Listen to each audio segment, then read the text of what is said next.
Okay. Hi, everyone.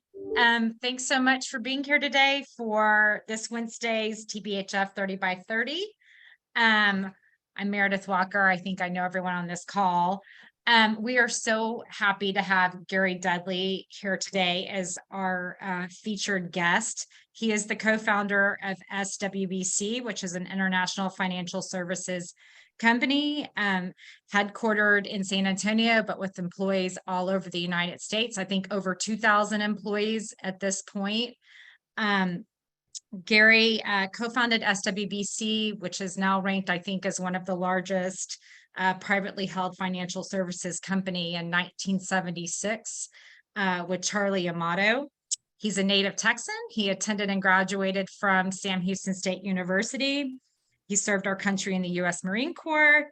After that, he went from high school coach, correct, Gary? That's correct. To business titans. So he has an incredible story.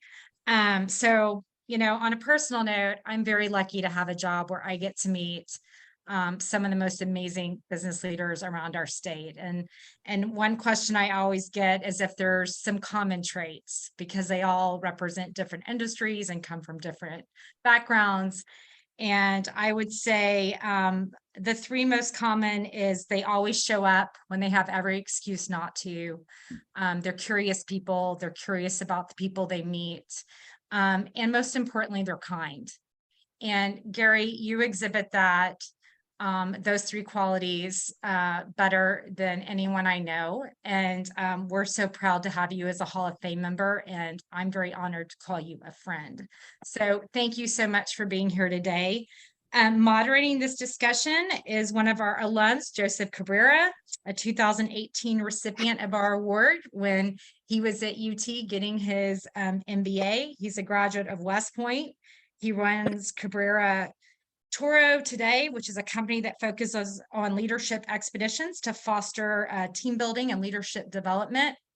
He also is the founder of the podcast Professionally Offensive. It's a business and entrepreneurial podcast. If you haven't checked it out, please do that. So, Joseph, thanks for leading the conversation today. I'm going to turn things over to you. And after Joseph asks questions for about the first 15 minutes, we're going to open it up to all of y'all to ask questions. And just send me a chat if you'd like to ask a question. I don't need to know the question, and we'll call on you. So take it away, Joseph. Thanks. Thank you, Meredith. Gary, thank you. And I think we might have somebody sharing the screen right now. If you go ahead and just unshare. Perfect. Thank you guys so much. Gary, stoked to talk with you today. Thank you again for your time, sir, and your service. Just meeting a devil dog, a Marine there. It's always just kind of cool to see what you guys can do and how far you can go. But want to kick it off with, what has been your greatest achievement to date? Would you repeat that question? Yes, sir. What has been your greatest achievement? Thing you're most Oh my proud goodness. I think being lucky enough to there's two of us started our company, and to have a business partner that we could tolerate one another this long since 1976. We started out. I started out as a coach in the Houston Independent School District. I had a phys ed minor and a business major, and Charlie went into banking. And the two of us, I went to work for a company that does a little bit about what we do. And Charlie was wanting to get out of banking, and I brought him to work. He went to work for the same company that I was working for, and they turned out being a epitome of the company that you don't want to be. They treated their employees disrespectful, and they treated their clients equally as disrespectful. So after a couple of years, I decided I was going to move on, and I couldn't keep doing what I was doing. And luckily, I called Charlie and told him I'm moving on, and he didn't want to do it at the beginning, and he changed his mind over the weekend. And we left with a handful of dollars in our pocket and started this company. And our whole business philosophy was to do the opposite of what the company we used to work for did. And we practiced that for all these years, and it's worked out to be really positive for us, because neither one of us are the brightest bulb in the lamp. I was telling somebody the other day that I had lunch yesterday with this guy that graduated from the same college that I did in Huntsville, and and he was talking about his GPA, and I said, thank God they don't post your GPA on your diploma. At least Sam Houston didn't. It doesn't say 4.0 or 2.1, which I probably graduated with a 2.1. And so we're very fortunate that we started this company, and now we have about 2,600 employees scattered around the country, and we're pretty diversified. So we're exceptionally lucky that we didn't have to have a 4.0 in order to do what we do. We're in a people business. We have financial institution customers and mortgage customers and broker dealer clients and things like that. And I think that's been my lucky charm has been to reform this company, and we were able to both remain business partners longer than we've been able to stay married. I've been married 33 years this time and 20 the first time. So I've been pretty much married my whole life. And so we were able to keep our partnership going. And a lot of businesses split up because of ego and different issues. And we've been real lucky. So that's my lucky charm. Thanks, Gary. Yeah, it reminds me of an old saying, 2.0 and go on the GPA there. So it looks like you're so I don't think you had a 2.0. Yeah. You might have had a 2 times 2.0. Public figures, folks you look up to right now that's currently serving in the public. Well, I'm going to tell, we talked a little bit about this earlier, but in my personal opinion, we have a fellow Texas Business Hall of Famer named Ed Whitaker. And I've been fortunate enough to know him. And for those of you who don't know Ed, you can read about him. I'm going to pitch his book here for you guys, and Meredith's going to kick me in the butt, but this book right here, American Turnaround, Ed Whitaker is just a phenomenal. If you want to read a book that's like sitting down bullshitting with your friend, pardon my language, if I'm out of line, Meredith's going to block me here in a minute. But this guy here, he put together all the baby bell companies when the government split up Southwestern Bell and all their Pacific Bell and all the bells, and he rose to chairman of AT&T, put them all back together, moved them from St. Louis to San Antonio, retired, and the government was going through a lot of trouble with different companies, and General Motors was one of them. And the General Motors called Ed and asked him if he would become the chairman of General Motors. And his first comment was, I don't know jack about cars. And they said, you don't need to be, you're a people person. He came and took it over and did a remarkable job. But if you want to read a book about somebody that doesn't have an ego, that doesn't brag on themselves, that tells it like it is, this is the book to buy. And I'm a slow reader, but instead of the typical month it takes me to read a book, I knocked this one out in about 3 weeks. and you would probably take 1 day, but anyway. Ed Whitaker is just a great guy. And Meredith told me he's going to be doing this very talk. Yes, he's doing a 30 by 30 for us.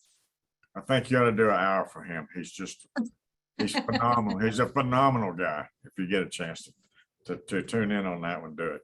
It'd be a hell of a lot more interesting than this one. Okay, Joseph. I doubt that, Gary, but thank you. And thank you for the book recommendation. How about your most treasured possession, the thing you value in your life the most? Well, you got to say, of course, this business comes first. And my wife thank God she couldn't dial into this. But I think there's 2 things you have to be happy with in your life. You have to be happy with your home life, and you have to be happy with your business life. And I see so many people around here that are going through personal strifes, whether it be depressions or family issues. And then I see people that occasionally we spend a lot of time motivating our employees, but occasionally we'll get one that brings their personal misery at home to work with them. And we spend a lot of time trying to keep that work life up where where at least you're happy when you come to work. I remember when I went through a divorce years back and I was miserable at home and I couldn't wait till Sunday night. I perked up Sunday night because I knew I got to go to work on Monday. And Fridays I hated because I had to go home for the weekend. And you know, I see that, so I make a point to try to be happy at home and be happy at work. And I think that's what it takes. So those are my two favorite things. Thanks, Gary. And your personal motto, like, what do you have a North Star you live by? You know, yeah, I don't know our company, but we have, Charlie and I have a personal assistant, and I have a lady named Angela, and Angela Engels, and Angela works from, I couldn't have anybody. I'm pretty self-sufficient. I know how to do emails and do all the things it takes to run my part of the business, but she does stuff for 3 or 4 of us in the company, Angela. And she reminded me the other day that she was down in the dumps when she first came to work here. And she reminded me of a comment that I made to her that I used to use frequently if I got a chance to. And I'm just going to read that to you. And she reminded me of that this week, but Monday, matter of fact. I said, try not to let pressure exceed your tolerance. In other words, try to manage that pressure and keep it down and keep your tolerance high. And that's sort of the way I try to operate is to watch my pressure gauge. When my pressure gauge gets too high, I need to back up and determine if I'm causing that pressure myself, or there's something I can do to relieve it. And so that's the way I kind of look at life. Did that take a few years to gauge, Gary? Like where that pressure limit was? Did that take some time to figure out? Yeah, if you look at my head, you can tell it's pretty much hairless up here. So, you know, it doesn't always work, but you got to try it. You know, you just got to make that effort. And you know, sometimes I'm reminded of that by her and other people in the company. Maybe you want to close your door and whistle a tune. And you're going to ask me another question that's going to kind of answer that in a little while, probably. Yes, sir. Well, where are you happiest? You know, I guess between the two, it's a kind of a balance. I try to keep that balance. I'm happy at home and I'm happy here. So those two, that's about it. You know, I don't have any hobbies. I'm the worst golfer in Texas. I'm one of those guys that wanted to be good at golf. And so I went and bought a $3,000 set of clubs, and many of my friends said, you know, Gary, you're going to play just as bad with those $3,000 clubs as you did those $250 clubs, because I mean, it's you got to work on yours. The clubs don't make you better. And so I gave the clubs away to my brother and quit playing. I was miserable on a golf course. It's the worst sport they ever invented. You use a different club, too many clubs. You're at your ball's laying at a different spot each time. And I'm really bad at golf. So I don't really have any hobbies. You're going to ask me a question later, and I'm going to say that, you know, I think the question you might ask me, and I'm going to jump ahead, is what talent do you wish I had? And I always wanted to learn to play a guitar, or I wanted to learn to play a piano. I have a very, very nice piano at home that the key cover closes when I walk by the room because it doesn't want me to sit in front of it. And I wish I could learn that, because I think that takes, you know, you talked about pressure a while ago. I think if you have a hobby that you could get engaged with, it's like that golf game. I determined that it was causing me more pressure than my tolerance would allow. Thanks, Gary. Yeah, that reminds me of the saying we used to have in the service. That's like, if you don't know what you're doing, at least look good doing it. So I don't think those clubs went to waste. You're a West Point guy. So we used to have a 2-star general that worked for us here, and he retired, and he sat in the office one day. He retired from the Air Force and came to work here and retired. And he told me, he said, Gary, I don't know why you didn't go to Quantico and become an officer. And I explained why. And he said, you know, I look at enlisted men. He said, we got a lot of San Antonio has a lot of retired military people here. And he made the comment to me, he said, this guys would walk by with a clipboard in their arm all the time. He said, you know why he's carrying that clipboard? And I'd go, no, Chris, I don't know why he's carrying the clipboard. He said, because he's not doing a GD thing. He said, they think that if you're carrying a clipboard, you're busy. And so one day he stopped one of the guys walking about with a clipboard and said, "Give me your clipboard." And it was empty. He just handed it back to him and said, "I told you." So anyway. No, it's always good to have that good non-commissioned officer kind of banter going back and forth. It keeps us accountable for sure. Yeah. So, well, I guess to kind of round this out before we open up to the audience there, but if you could change one thing about yourself, what would that be? Well, I thought about that. There's too many. I mean, I started making some notes thinking, well, there's a lot of things I'd like to change about myself. I think the two things well, the one thing I would like to do, I'd like to have another shot at youth. If I could be younger and have the same knowledge that I have today, where you can decide what you did wrong and what you did right and how you could do better and how you could treat people better and how you could, encourage people in their career. That's kind of what I would like to do if I had another shot at life, would be, picking the things you did wrong and try to do them right. Try to be an encourager of people, a motivator. Then probably that's what I would do. That's what I'd change. Yeah, that's great. Gary always gives us kind of perspective. We get our head down in a bunch of things, just kind of pulling it back up and wondering what we can look back on and do better. So thanks for that. I think right now we're going to open it up to the audience. If y'all have a question, please just raise your hand and ping us. But we're going to kick off with Foster being the first question here out the gate. Thank you, Joseph. Mr. Dudley, firstly, sir, I'd like to thank you as in 2017, I received the SWBC Foundation Scholarship. So I can't thank you enough for that. But my question to you could pertain, I guess, to your home life or your business life. When you faced conflict, what tools did you find helpful in finding a resolution to help you and your partner move forward? Man, that's a good question. I would have to say thought, and thinking about. My father used to tell me when I was a kid, and Meredith's going to kick my ass for doing this, but my father used to tell me all the time that I let my steamboat mouth overload my rowboat ass. And that's an old country saying. And, I would verbalize situations, and half the time I regretted it. That's like one of those things I wish I could go back in youth and be younger and change things. I think that we just think it out. Charlie and I are by far different people. Meredith will tell you that. Anybody that knows both of us would tell you. And so we try to communicate and convince one of the other that there's a better way to do things, or that we, the conflict is not as bad as it seems. And I think that I'm grateful for that, because it gives you an opportunity to work through issues.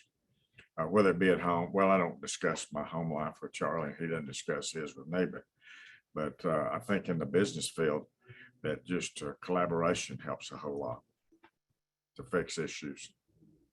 Thank you, sir. I appreciate it. In fact, I have one right now that's really an issue for me. I'll throw it. No, I was going to throw it out to all of you. We had two people that took laptop. We have 2,600 employees.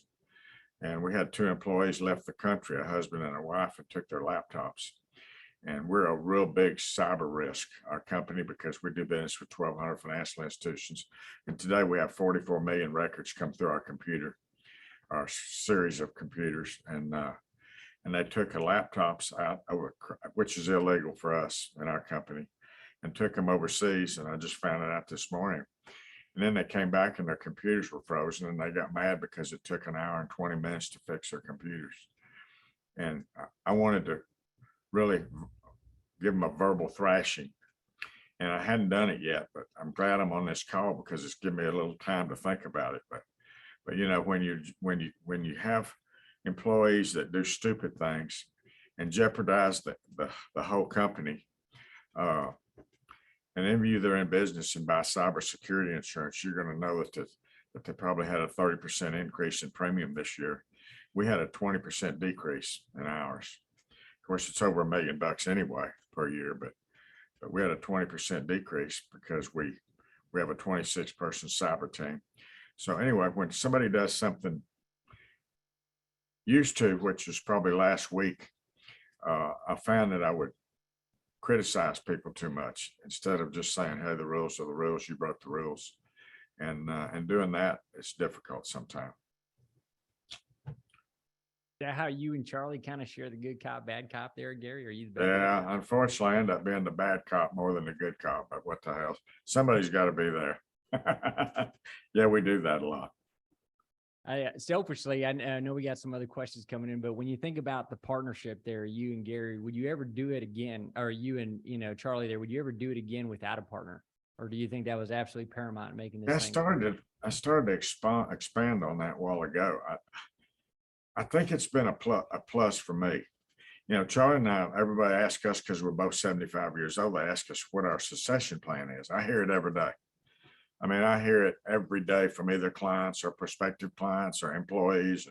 And my story is, and we thought about it, I said, unfortunately for us, the loser, and if one of us passes away for some reason, is going to be the survivor. Because that's bad to say if somebody's deceased, that they're going to be the winner. But when you have a company that's the size of ours, unwinding that company is probably the hardest thing that we'll ever do if we ever have to do it. I told an employee yesterday that came to see me and wanted to know what our succession plan is. I said, if you see an ambulance pull up in front of the building and the gurney comes in and it comes up to the 6th floor of our building, just keep your eyes open, because if when the gurney leaves my office, if the sheet's below my head, I'll be back. If it's over my head, you're on your own. Good luck. Yeah. Yeah. Let's hope that's a while from now, Gary. You probably got another 40 years, man. So thank you for that. John Keaton, our chairman. He's probably resigned once he heard my answers. Exactly right. No, you certainly brought a lot of humor here too, Gary. Thank you so much. Gary, not wanting to talk about the succession, you just touched on it. You did talk about Ed Whitaker's book, American Turnaround, which is fantastic. If there was a chapter in your own book that hasn't been written yet or lived about, if somebody were to put that book together for you, what's that chapter look like for you going forward? Something that you're looking to complete. I got somebody told me yesterday that some of our, you talk about good cop, bad cop. Somebody told me that one of the employees that I really tried to get to know exceptionally well is the CFO of one of our divisions. And I said, I can't understand why this individual won't sit down with me. And the lady that is pretty high up in our company said, he's petrified of you. And I said, what the hell? Why would somebody be mad at me? And she looked at me with a puzzled look on her face and said, come on, Gary, you know the answer to that question. And I said, sincerely, I don't. She said, well, because you're the bad cop in the relationship. And she said, people, I don't want them to fear me, but she said they're scared of you. And I said, there's nothing to be scared about. Let's be transparent and talk about it. And so I would hope that it would be written that maybe I was a little bit tough, but the company needs somebody to be that way. And that, when the smoke clears, I would hope somebody would say that I'm a nice person. And that's what life's about. I don't want to be bad mouth for, integrity's one of the key things that we are born with, and hopefully you go out with it. And I think integrity is the most, but I want somebody to say, Gary might have been a hard ass to me at one time, but he's a nice guy. And what he did helped me be a better person. That's what I would like to hear. I have a feeling that Meredith might be writing that chapter then. Hey, listen, I want to say something. I was bragging about Ed Whitaker, but you guys, everybody on this call, Meredith is the jewel of our organization. And, I brag about her. I met her parents the first time she had an event, and it was in San Antonio. And I met her parents, and I had to sit down and tell them how proud they should be of her. And we're very lucky to have Meredith. Gary, your check's in the mail. Well, just hold on to it. Before we do have another question, I'm going to interject because, something I forgot in your intro was to talk about the Spurs. And I bet there's a lot of people on this call that are curious about, as a minority owner of the Spurs, how rewarding that experience has been, or what have been the challenges of owning a sports team, or has it just been a ton of fun, or maybe especially, just a few minutes? especially this year, Meredith. Oh, It's yeah. really a lot of fun. You know, you guys in Houston, we're begging you to lose a few more games. I mean, to win a few more games, and you know, we're struggling for that battle for the cellar.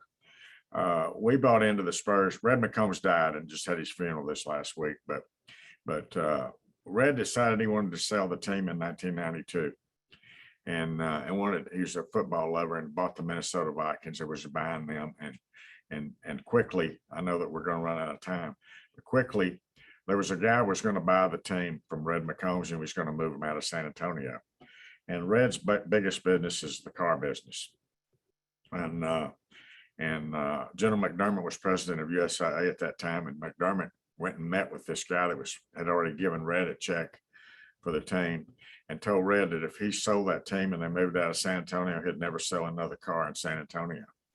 And most people don't know that story, but he taught Red into giving him 30 days to come up with the same amount of money that guy had offered him for the team. And we put together, there was 20 of us at that time. We put together, and AT&T was one, USA was one, Valero was another, and there's some other big companies, but we're one of the smaller ones. And we put together 20 people that came up with $45 million cash, and we borrowed 40 million. So we bought the team for $85 million. And in that period of time, 22 years, we as a team, we're in the playoffs. 5 times we won 5 championships, and no, most people don't know this, and I guess it's public if you could look it up. But even the 5 years that we won the championship, we lost money 3 of those years as a team. And the reason we lost money is because San Antonio is the 7th largest city in the United States, but we're 37th media-wise, so we don't get paid. I went in to visit with the people after we bought the team and asked him, how did we make money? And he said, the guy told me, he says, who's our biggest sponsor? And I said, Budweiser. He said, correct. They're on the Jumbotron. He said, but the Lakers have the same contract we do with Budweiser. The difference is the Lakers get paid $5 million a year. Back then, that was in 92. Get paid $5 million a year from Budweiser. They pay us $500,000 a year. So the only way we could pay our players is by selling hot dogs and Cokes and beer and parking places and that sort of thing. And the Rockets are in the 3rd largest media city in the country. So they get paid a lot more money. The Lakers could pay all their salaries with their advertising money from Subway and Budweiser and whoever else. Anyway, it's been a lot of fun. Now we're down to 7 owners of the Spurs, and we remain part of that 7. Michael Dale bought in this year, the Airbnb guy bought in, and a couple other guys bought in. But it's frustrating when you're the 2nd losingest team in the NBA out of 30 teams. And the Rockets feel the same way. I think I grew up in Houston, so I was a huge Rocket fan when I moved to San Antonio before we bought into the Spurs, and I'm still a Rocket fan. I yell for them. So it's bad karma. When I yell for a team, they're going to be in the cellar. And so we're fighting for that one draft choice that everybody wants, and that's that big, tall Chinese dude that's about 7'12" or whatever he is. I don't know how big he is, but everybody wants him. But anyway, it's been a lot of fun, and it's different. At least we didn't do like Tillman Fertitta in Houston and paid $2.2 billion for the team. Okay. Do you have a few more minutes? It's 12:30, but do you have another minute? Who? We have one more question. Oh, I have lots of time. Okay. All right. Well, then Larissa Moon, would love to get your question in here. Okay. Thank you very much. And Gary, thank you for all the information you shared today and giving me an opportunity to ask a question. So talking about the Spurs, and you had mentioned before, how diversified your company is, and there's often 2 schools of thought of one, to be really successful, you really have to focus on one thing and do it really, really well. But I think one of the things you've proven is that you can be very diversified across different industries and different kinds of businesses and do very well. What do you think is the secret to being so successful in such a diversified way? That's a great question. I think the secret is to hire somebody smarter than you are, everybody you hire, and somebody that loves people. And that's easy to do for me, to hire people that are smarter than me. I already confessed that I had a 2.1, a GPA. I think that hiring the people that, if you interview them and you could tell they like people, and you could tell that they're not bullshit, well, bigger bullshitters than me, you could tell that they're gonna care about their job. You know, we expect you to have your family number one. That's just part of life. But if they like people and they like to manage, and they can manage people, and they really have a caring soul. It's the soul, I think, is what it is. And if they have a kind soul, we have an employee that works for us that his whole object of life is to hire people dumber than he is. And I spend a lot of time trying to tell him, look, when you hire people smarter than you, they make you look good. You always give your employees that report to you credit for good things they do. And if you do that, it pays off 10 times. And I think that Charlie and I might not be, menses or anything like that, but I think the two of us, when the smoke clears, we care about people and their livelihood. And I don't know how we're going to end this chapter in our life. It's going to be, it's not going to be fun either way, but hopefully we're trying to figure a way to let our companies survive and grow. And we can do that by, when we do have to exit the company, we can share ownership, or how we're going to do this. We've been battling with this for almost 5 years, trying to figure the perfect way to have a succession plan, but hiring those type of people that you like. Right. And you learn quickly. We have a guy that's sitting, shouldn't even say that, somebody will hear me, but sitting on this floor that came to work 3 weeks ago, and he's just not going to, we made a big mistake. So we're doing a favor by keeping him here. And we're doing him a favor if we went ahead and told him to find another location. And I'm having to deal with that today, and that's no fun. No. Dealing with people's lives is no fun when, if it's negative. But anyway, that's kind of what we do here. Very helpful. Thank you. I hope so. I know we're a little over time, but since you made the mistake of telling us you had more time. Yes. One more question. Will an alumni ask the final question? Barton, did you want to ask your question live that you sent me? Sure. Good afternoon, Gary. One question, you speak a lot about being a people person and personal relationships. And every time you've spoken about that, it's almost always internally. It's you with other people, your relationships with the employees. How does that translate? Is it just, show by doing, and you're hoping that translates to being a people, them being people and relationship people with the customer? Because almost everything's been internally with the employee. How does the other side of the equation work within SWBC, or what would you recommend there? The other side of the equation, you're talking about with clients without external? Right, externally. Everything has been kind of about internally and being a people person and personal relationships internally. How does that translate? What's the importance of it? Is it just filter down, or how does that work with SWBC? Well, we have just one of our divisions. We have the largest division. We have 1,200 financial institutions as customers throughout the country, and they're either banks or they're credit unions or they're mortgage companies, that type of a company. And we've made a point to be friends with a lot of the CEOs of these departments, and CEOs and let's C-level people. We try to be friends with them and their employees. I'll give you one example that this tough client of ours out in the West Coast of California ran a big credit union. And I first met him, and I could tell he was challenging why he should do business with us or give us an opportunity.